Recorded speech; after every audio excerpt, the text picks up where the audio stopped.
Situated between the Tigris and Euphrates rivers, the first people came to inhabit, survive and thrive. These were the Sumerians, who lived in separate city-states for centuries, competing for control and dominance. The Akkadian Empire eventually came to control them, directed by Sargon, the world's first emperor. Next came the new Sumerian Empire, but this would last just over 100 years before disintegration, once again into city-states. And this is where Babylon's story begins.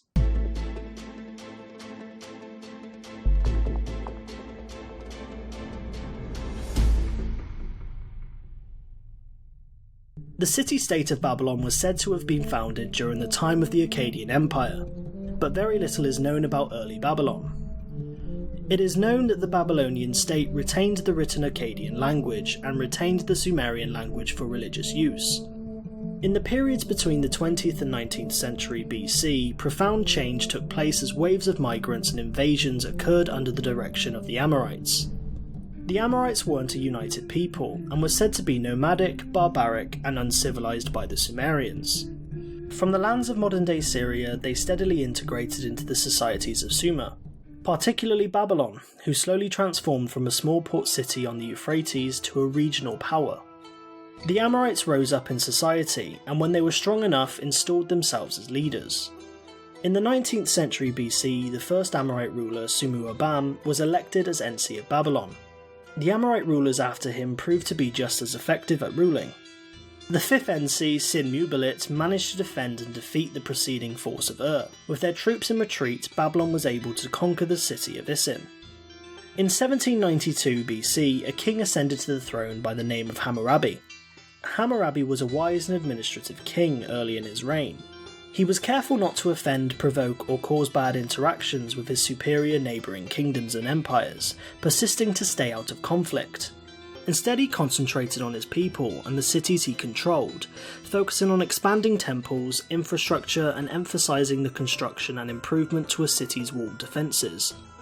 Although his most famous act would be the introduction of his code of law, that applied to all of society.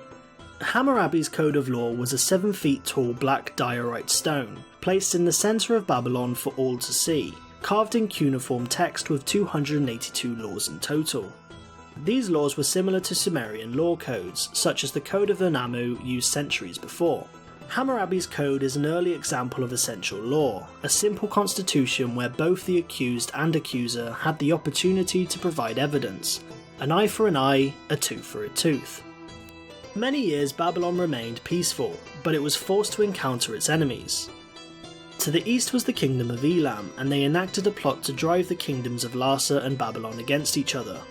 The Elamites' plan was to strike when both powers were weak, but Hammurabi soon discovered their intentions. Hammurabi instead formed an alliance with Larsa, and the Babylonian forces marched, defeated, and collected tribute from Elam. Unpleased by Larsa and their lack of support in the gruesome battles against Elam, Hammurabi turned on his ally and affirmed control across southern Mesopotamia after conquering Larsa and her allies. Hungry for more, Hammurabi turned to Ashur and Eshnunna, and his old ally of Mari, all wealthy, vibrant kingdoms to the north. He annexed the areas quickly, and continued to hold a sphere of influence over Elam and Ashur, squashing any resistance or potential rivals. Hammurabi had proven to be a worthy administrator, military tactician, and a great king. During this time, Babylon grew to be the largest city in the world, with over 100,000 inhabitants. At its centre there was said to be a great ziggurat over 300 feet tall. Following Hammurabi's death, the Babylonian Empire fell apart. Although his son fought a number of successful campaigns, it was not enough. The sphere of influence over Ashur and Elam rapidly faded, and without sufficient resources the northern territory could not be held. Babylon reverted to a small kingdom in southern Mesopotamia once more, and allowed the rise of several small kingdoms and states. A storm of Hittites under the leadership of Mursili I desolated the city of Babylon by loot and plunder, but they returned to Anatolia, seeing Babylon as too far from home to defend. Instead, Babylon was infiltrated by the Kassites, who conquered the remainder of the region without trouble.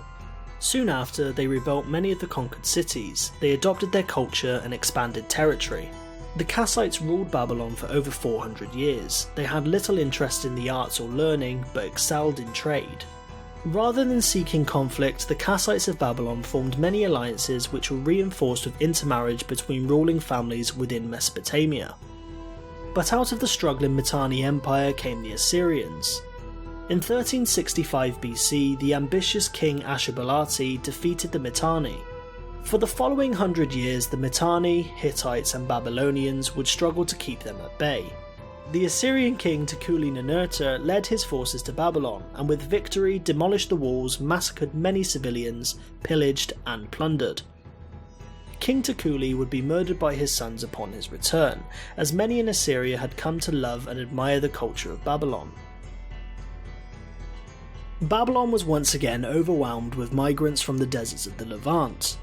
These migrants were the Chaldeans, and they quickly assimilated into the city. By 900 BC, the Assyrians were rising once again, with highly trained soldiers and iron-forged weapons. Babylon was soon absorbed into the Neo-Assyrian Empire.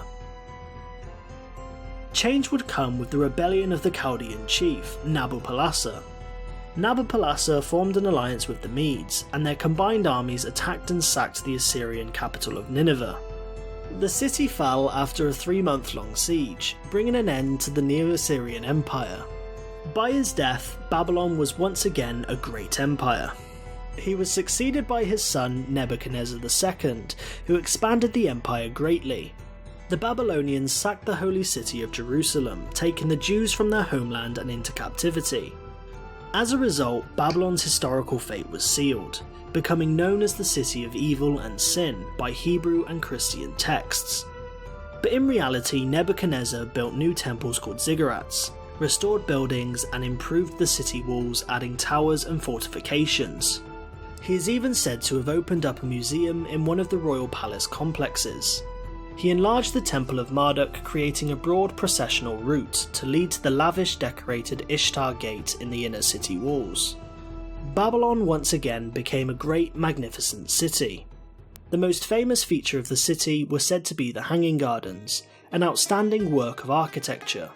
A pyramid of steps were constructed to feature terraces reinforced by beautiful columns. The terraces were packed full of colourful plants, fruit trees and vegetation, where all could marvel at its size and magnificence. It was said to have been constructed on the orders of Nebuchadnezzar so he could please his wife Amyatis, who missed the green landscape of her homeland.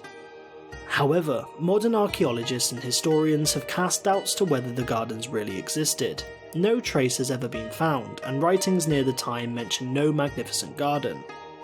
Greek historians who detailed them may have mistakenly described a garden of Assyrian king Sennacherib in his capital Nineveh. Nevertheless, Babylon was said to be a great city, flourishing with culture, science and arts. Upon the death of Nebuchadnezzar, the empire took a dark turn. The following kings of Babylon proved to be unpopular. King Nabonidus tried to promote the worship of the moon god Sin, while censoring the worship of Marduk, the nation's beloved deity. This made him massively unpopular with both the people and the priesthood. Aligned with a lack of military leadership, his generals soon grew to hate him. To the lands of the east, a new emerging empire gradually swept to the borders of the Neo-Babylonian Empire. The fragmented and weak Babylonians were unable to withstand this new threat and quickly fell. The Persian Empire under Cyrus the Great arrived at the city of Babylon after scattering the disorganized Babylonian forces. The city was taken almost without a fight. Cyrus wisely treated the inhabitants with respect. He rebuilt many of the temples dedicated to Marduk, released all the Jews and allowed them to return to their homeland. Babylon soon prospered under Persian rule, for more than 200 years in fact, flourishing in the arts and sciences. In time, however, the empire was sidelined by high taxes and satraps became rebellious. Babylon's greatness slowly declined, but upon the conquest of Alexander the Great, the hopes for greatness were rejuvenated. Alexander ordered his soldiers to not loot the city or kill its inhabitants following its fall. His plan was to instead make Babylon the new capital of his newly found empire. Alexander's intention was to make it a place of learning and arts once again, to rebuild its infrastructure that had since fallen into disarray. He wanted its beauty to blossom, but his plans would not come to pass. Shortly after his crowning, he set off to finish what remained of the Persian Empire, and what lay beyond. He returned to the city after his army refused to go no further past the river Ganges.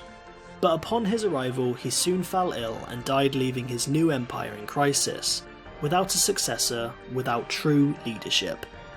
His generals fought for control of territory within his empire.